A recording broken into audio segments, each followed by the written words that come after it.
Has there been any discussion amongst President Biden and his aides about how to avoid the fate of Jimmy Carter in this situation, where we actually saw the President of the United States and his administration become, in effect, hostages themselves to a foreign terrorist organization?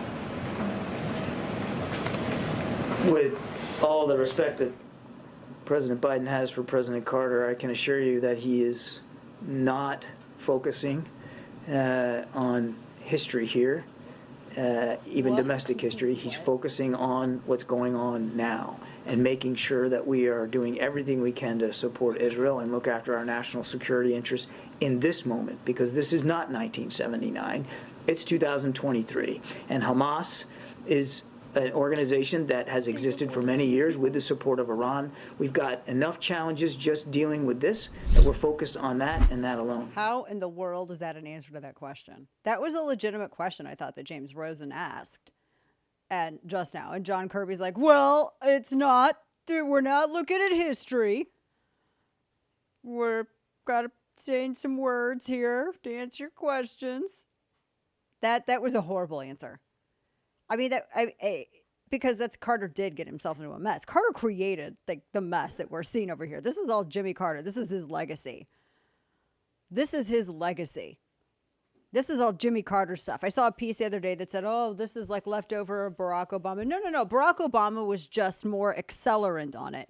This is Jimmy Carter. This is all his legacy. Biggest failure of a president ever. Well, almost ever. There's several. Welcome back to the show. Dana Lash here with you. Now, I thought that was a very legitimate question. And I just don't know why that was so difficult for him to answer. Because, with Carter, we ended up, like I said, we're still dealing with this now. Maybe Biden's just busy focused. He's looking at junk fees. Wasn't that the thing that they came out with? Best we can do are these junk fees. It's like watching Pawn Stars. I know you're asking about this. Best I can do is, it was a legitimate question. But Biden's not focusing on history. What? That doesn't even make any sense. Kirby had a look on his face of what it looks like when you're torpedoed by a question. So it sounds like Biden's going to make the same mistakes Carter did. That's what it sounds like. That's what I'm hearing. That's what it sounds like.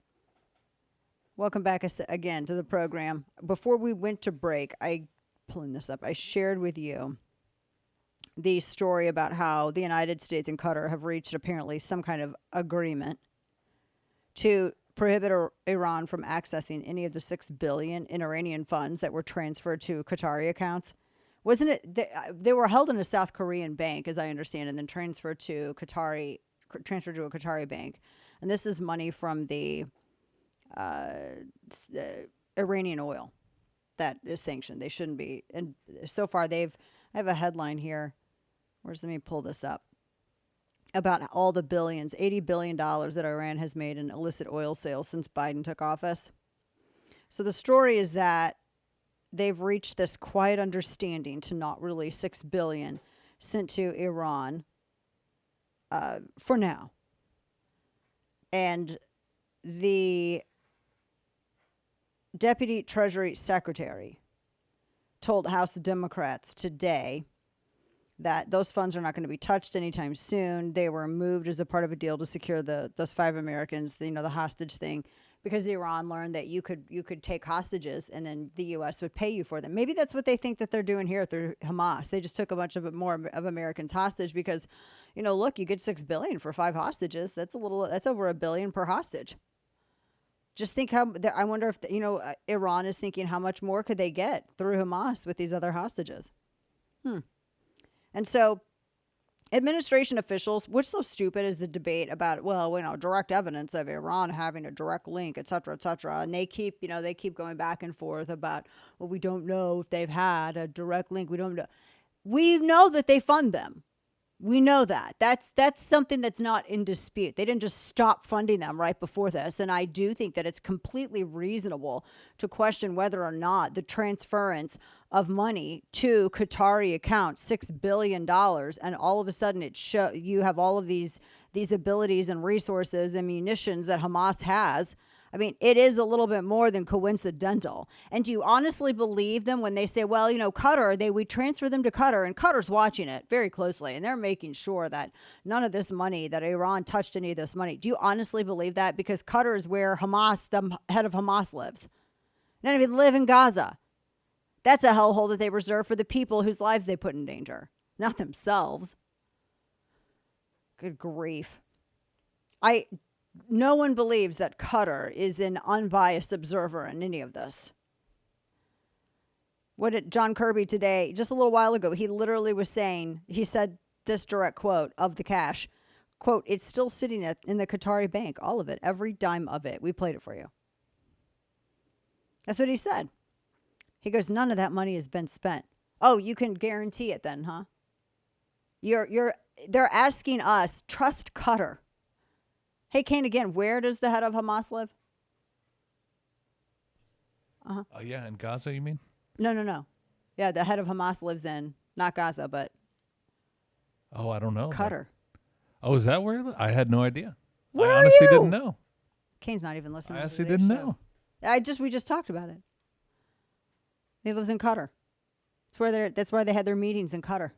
That's why they were all on video in Qatar having their meetings in that boardroom. That's where he lives. He lives a life of leisure in a cushy little palace. But you believe them, right? They said sure. that. I feel like that meme with Natalie Portman and the dude who plays Anakin Skywalker in the prequels. But you believe Qatar, right? They're not going to touch the money, right? Sure. So we'll see. They're going to Why did it take them so long? Why did it take them so long to make that call? I'm floored. I mean, they could have done this a lot earlier. They could have done this a lot earlier. I guess on our side, they had to wait for enough Democrats in the Senate to get mad, because apparently it was like Joe Manchin, apparently even Chuck Schumer and John Tester and others. They were getting a little upset over all this. I think it was the citizenry and the media that was pushing back on the whole idea of why I don't they think the wouldn't media refreeze it. was pushing back at all. I think the media has been running defense. But I'm just like, why did it take them this long to say, oh, okay, yeah, we're going to refreeze these funds now? They keep trying to find some sort of pretext to justify why they want to refreeze the funds so as to not implicate themselves in funding $6 billion Hamas and financing what they just did. But I'm having a hard time thinking that this goes any other way. Yeah.